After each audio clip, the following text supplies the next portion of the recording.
नमस्कार, स्वागत है आपका द पंचायत में। मैं हूं आदित्य कुमार। आज हम बातचीत करेंगे नीतीश कुमार पर। नीतीश कुमार का कल एक वीडियो वायरल हो रहा था। जो एस सिद्धार्थ हैं, वो गमला देकर नीतीश कुमार का स्वागत कर रहे थे एक सरकारी कार्यक्रम में। नीतीश कुमार उस गमले को लेकर एस सिद्धार्थ के ऊपर, सर के ऊपर रख देते हैं। फिर एस सिद्धार्थ उस गमले को ले जाकर साइड रख देते हैं। इस मुद्दे पर बातचीत करते हैं। क्या नीतीश कुमार की मानसिक स्थिति सही है? क्या नीतीश कुमार अगले 5 सालों तक मुख्यमंत्री बने रहेंगे अगर सरकार बनती है तो? जिस तरीके से भाजपा मुख्यमंत्री नीतीश कुमार को प्रोजेक्ट कर रही है और दावा कर रही है कि 225 सीटें हम लोग जीतेंगे 2025 के बिहार विधानसभा चुनाव में। इस मुद्दे पर बातचीत करते हैं। संदीप सौरभ हैं जो पालीगंज से विधायक हैं। संदीप जी, स्वागत है हमारे चैनल में। नीतीश कुमार का कल एक वीडियो वायरल हो रहा था, आपने भी देखा होगा, गमला रखते हुए। क्या नीतीश कुमार की मानसिक स्थिति सही है? क्या नीतीश कुमार अगले 5 सालों तक अगर सरकार बनती है तो मुख्यमंत्री बने रहेंगे क्या? देखिए, नीतीश जी की तबीयत तो लंबे समय से ख़राब है, बीमार हैं वो, और हम लोग चाहते हैं कि वो जल्दी से जल्दी स्वस्थ हो जाएं। बिहार में लंबे समय तक मुख्यमंत्री के रूप में काम किए हैं, लेकिन मुख्यमंत्री पद पर रहते हुए जिस तरह की चीज़ें हो रही हैं, जो मीडिया में सामने आ रहा है वो तो एक हिस्सा है, लेकिन और भी बहुत सारी चीज़ें होंगी जो मीडिया के सामने नहीं आता है, बिल्कुल, जो सार्वजनिक जगह पे नहीं है। और यही कारण है कि कहीं ना कहीं वो सार्वजनिक जगह पे उनको नहीं लाया जा रहा है। तो फिर ऐसी स्थिति में जब उनको ये भी नहीं वो समझ पा रहे हैं कि गमला हाथ में लिया जाता है, सर पे रखा नहीं जाता है, जब इस स्थिति में है तो आखिर बिहार को चला कौन रहा है? बिहार के मुख्यमंत्री नीतीश जी हैं। तो बिहार में जो चीज़ें हो रही हैं, जो फैसले हो रहे हैं, जो कैबिनेट के फैसले हो रहे हैं, वो कौन नियंत्रित कर रहा है? बहुत साफ साफ हम लोगों ने देखा है कि 2-3 अधिकारी और 2-3 नेता मंत्री जी, सारे फैसले यही लोग ले रहे हैं। तो फिर भाजपा के ऊपर हमारा सवाल है कि आपने आखिर 2025 के चुनाव में दोबारा से माननीय नीतीश जी को सीएम का चेहरा कैसे बना दिया? कहीं ये भी तो हो सकता है कि सीएम का चेहरा बना दिया जाए, सारा पावर कमांड अपने हाथ में ले लिया जाए। सवाल यही है कि क्या ये बिहार की जनता का अपमान नहीं है? आप क्या जनता को ये समझ रहे हैं कि हम किसी को सामने रख देंगे, उनको सार्वजनिक जीवन से काट देंगे, बस वो फेस रहेंगे और पीछे से हम लोग फैसला लेते रहेंगे? ऐसी स्थिति में आप बिहार को पहुंचाना चाहते हैं? बस याद कीजिए उड़ीसा के चुनाव को। जी, नवीन पटनायक बुजुर्ग थे, वो तो कोई हरकत भी नहीं किए थे, केवल उनका हाथ में कंपन हो रहा था, एक बार मंच से वो बोल रहे थे। उसको आधार बना करके नरेंद्र मोदी ने माने जितना तुच्छ स्तर की राजनीति की थी, क्या कोई साजिश चल रहा है, वो कह रहे थे कि कोई पीछे से इनको कुछ खिला रहा है, हमारी सरकार बनेगी उड़ीसा में तो हम इसकी जांच करवाएंगे, सबको जेल में डाल देंगे। अब बिहार में आप क्या कर रहे हैं? बिहार में सरेआम नीतीश कुमार जी जिस स्थिति में पहुंच चुके हैं, सवाल तो ये उठना चाहिए कि भाई आखिर इनको पीछे से कौन क्या खिला रहा है। ये तो बात नहीं हो रही है। आप बल्कि उनको अगले 5 साल के लिए सामने खड़ा कर दिए हैं चेहरा के बतौर। और सब लोग जानते हैं कि भाजपा का साजिश यही है कि वो भले नीतीश कुमार को चेहरा बना दें, लेकिन असल मकसद उनका है जदयू को तोड़ देना। बीजेपी जिसके साथ रही है उसको ख़त्म कर दिया। बीजेपी में जो नेता चले गए हैं लालच के चलते, आज के डेट में आप पता करके देख लीजिए, करीब 10,000 से ज़्यादा नेताओं को बीजेपी ने शामिल किया अपने में। वो शामिल इसलिए नहीं करते हैं कि कोई नेता अच्छा है, वो इसलिए बुला लेते हैं अपने पास कि ताकि जिस पार्टी में उस पार्टी को कमज़ोर कर दे और अपने में ले करके उसको भी चौपट कर देते हैं। तो ये तो देश को समझना चाहिए। जहाँ बहुदलीय राजनीति होती है वहाँ पे भाजपा जैसी पार्टी जो हमेशा दूसरी पार्टियों को निगलने की कोशिश करती है, ईडी सीबीआई से डराने की कोशिश करती है, छल प्रपंच और साजिश किया करती है, उस तरह की पार्टी पे कौन यकीन करेगा? आज बिहार की जो दशा है, आप देखिए, जो बच्चे बहालियों को लेकर के इंसाफ की मांग कर रहे हैं, सड़क पर उतर रहे हैं, आज उनको ये पता ही नहीं चल रहा है कि हम किससे जाएं बात कहने, किसको अपना लेटर दें। मुख्यमंत्री को आमतौर पर लोग लेटर देते थे, मुख्यमंत्री से किसी विभाग को डायरेक्शन जाता था कि भाई आपके खिलाफ ये मैटर है, इसको देखिए, ठीक कीजिए। आज के समय में किसी भी मामले को लेकर के आप मुख्यमंत्री के यहाँ चिट्ठी डालिए, कोई मतलब नहीं होगा, एक भी मतलब नहीं। तो क्या ये सब जो घटनाक्रम है, कभी नीतीश कुमार प्रधानमंत्री का पाँव छू लेते हैं, कभी महिला के कंधे पे हाथ रख देते हैं, कभी कुछ बोल देते हैं, कभी किसी ऑफिसर को मतलब वो कर देते हैं। क्या इन सभी घटनाक्रम का असर 2025 के बिहार विधानसभा चुनाव पे दिखेगा क्या? निश्चित तौर से दिखेगा। जनता तो देखेगी ना कि हमको किसको सीएम बनाना है। एक तरफ भाजपा जदयू नीतीश जी को आगे किए हुए हैं, दूसरी तरफ महागठबंधन से तेजस्वी जी हैं। तो तेजस्वी जी और नीतीश जी में तो तुलना होगी। तुलना कैसे नहीं होगी? क्योंकि सारा कैबिनेट का जो पावर होता है वो सीएम के हाथ में होता है। और नीतीश जी ने 20 साल में बिहार को जिस स्थिति में पहुंचा दिया है, वहाँ पे एक अधिकारी सर्वे सर्वा है।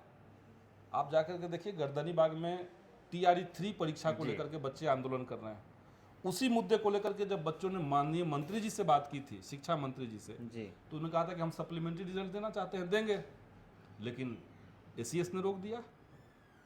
तो आज के समय में नीतीश जी ने जो शासन व्यवस्था का मॉडल बनाया है, उसमें किसी मंत्री के किसी बात का कोई भरोसा नहीं है, क्योंकि उनकी बात लागू ही नहीं हो रही, उनका चल ही नहीं रहा है कुछ। बहुत पहले शिक्षा मंत्री जब थे चंद्रशेखर जी, इन्होंने कह दिया था।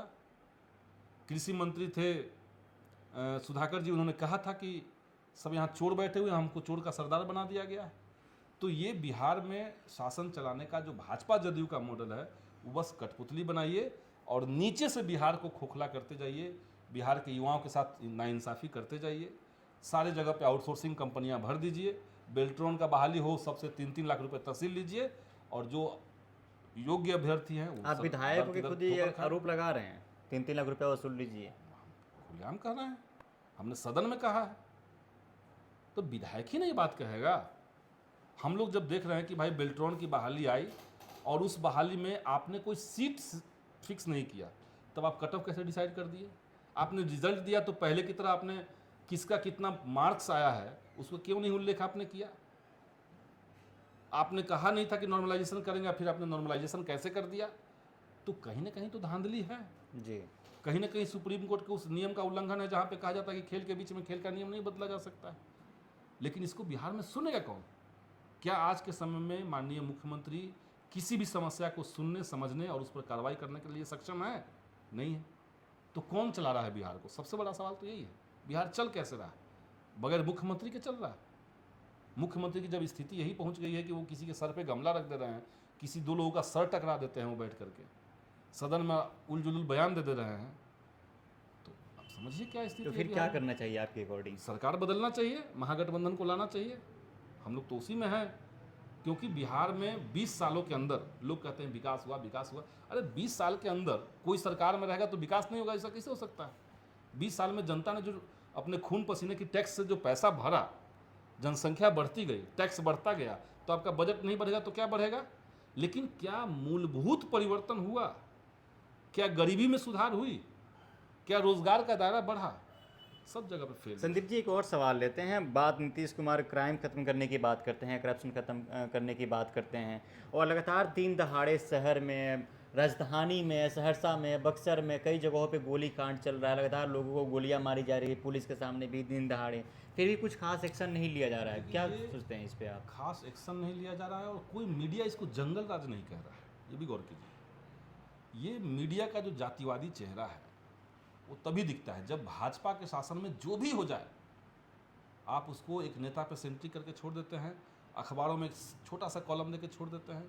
लेकिन अगर कोई विपक्ष का सरकार कहीं पे हो और उस तरह की घटनाएं हो, तो जंगल राज, महाजंगल राज, लूट तंत्र, ये तंत्र, वो तंत्र, ये चलता है। बिहार में क्राइम का जो ग्राफ है वो आज से पहले किसी भी दौर से ज़्यादा था।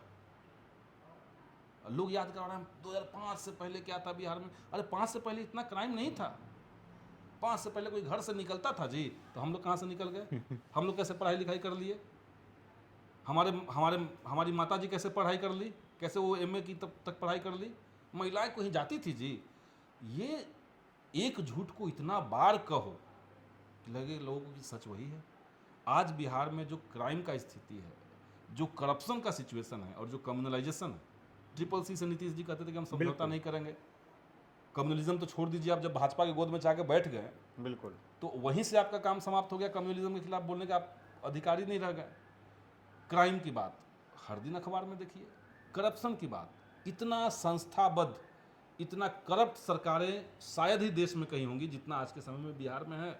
हम लोग जब 2020 में चुनाव लड़े थे, एकदम जो जोश में हम लोग कह रहे थे कि हम लोग आएंगे चुनाव में, अगर जनता हमको जितवा देगी सारा करप्शन बंद करवा देंगे। कहाँ से करप्शन बंद हो जाएगा? एक करप्ट अधिकारी को हम लोग हटवाते हैं लग करके, आप नया करप्ट अधिकारी को वहीं भेज देते हैं। आप वहाँ पे पोस्टिंग करने के लिए 80 लाख रुपए उनसे तहसील ले रहे हैं पहले ही। किसी को पालीगंज में अगर सीओ बनना है, बीडीओ बनना है, थाना में बनना है, डीएसपी बनना है, आप पैसा लेकर के बना रहे हैं। तो जो पैसा आप ले रहे हैं उनसे, बीच बीच में पैसा का उगाही करवा रहे हैं, तो वो तो वहाँ से निकाल रहा है जनता के बीच से। आज के समय में पूरे बिहार में थाना, ब्लॉक, अंचल, ये 3 जगह पे बगैर पैसा दिए एक भी काम किसी जनता का हो रहा है तो आप बता दीजिए हमको। तो ये तो दशा बिहार की हो गई है। और कोई अधिकारी किसी को सुनने के लिए तैयार नहीं, क्योंकि सबको पता है कि एक ऊपर अधिकारी बैठा हुआ है, उसी के नियंत्रण में सब कुछ है। कोई मुख्यमंत्री नहीं, कोई मंत्री नहीं, कोई विधायक नहीं, कुछ नहीं। तो ये बिहार को जड़ से बर्बाद करने की तरफ बिहार को ये लोग बढ़ा चुके हैं। इसलिए बिहार में बदलाव चाहिए। एक अंतिम सवाल लेते हैं। भाजपा एनडीए 225 सीटें जीतने की दावा कर रही है, उसको लेकर एनडीए जो है बिहार विधानसभा चुनाव के लिए ज़मीनी स्तर पर काम भी कर रही है, एकदम लगातार घूम रही है, रैलियां हो रही हैं। इसको लेकर क्या सोचते हैं आप लोग का क्या विचार है? उनसे ज़्यादा हम लोग ज़मीन पे घूम रहे हैं, उनसे ज़्यादा हम लोग जनता से मिल रहे हैं, उनसे ज़्यादा हम लोग सब कुछ कर रहे हैं। हमारे पास मुद्दा भी है, उनके पास क्या है? उनके पास तंत्र है। इलेक्टोरल बॉन्ड के माध्यम से और अडानी अंबानी को देश की संपत्ति बेचने से जो उनको पैसा अथाह मिला हुआ, वो पैसा झोंक रहे हैं। वो मीडिया खरीद रहे हैं, वो मैनेजमेंट की कंपनियां खरीद रहे हैं। लेकिन असल में मैनेजमेंट की कंपनियां वोट नहीं देती, वोट देती है जनता। और जनता इस 20 साल के शासन व्यवस्था में समझ चुकी है कि बिहार को इन लोगों ने एक ठहराव की स्थिति में पहुंचा दिया है। अब उससे अगर निकलना है, ओवरकम करना है, तो बदलाव होगा। और इस बार बिहार जो है वो झारखंड की तर्ज पर यहाँ पे एनडीए को जवाब देगा और यहाँ से सरकारों की विदाई होगी। धन्यवाद संजीव जी। तो हम बातचीत कर रहे थे बिहार विधानसभा चुनाव को लेकर, नीतीश कुमार के बारे में भी हम लोग बातचीत कर रहे थे। जिस तरीके से नीतीश कुमार की मानसिक स्थिति आप देख पा रहे होंगे, लगातार शब्द बोलते हैं, कुछ भी लगातार बोल देते हैं पब्लिक के सामने, मीडिया के सामने। और हम लोग बात की कि एनडीए जो 225 सीटें जीतने की दावा कर रही है बिहार में, उसको लेकर कितनी क्या विचार है इनका, तो इन्होंने साफ तौर पर अपना विचार रखा। चलिए बहरहाल इस खबर में इतना ही। अब बने रहता पंचायत के साथ। बहुत बहुत शुक्रिया।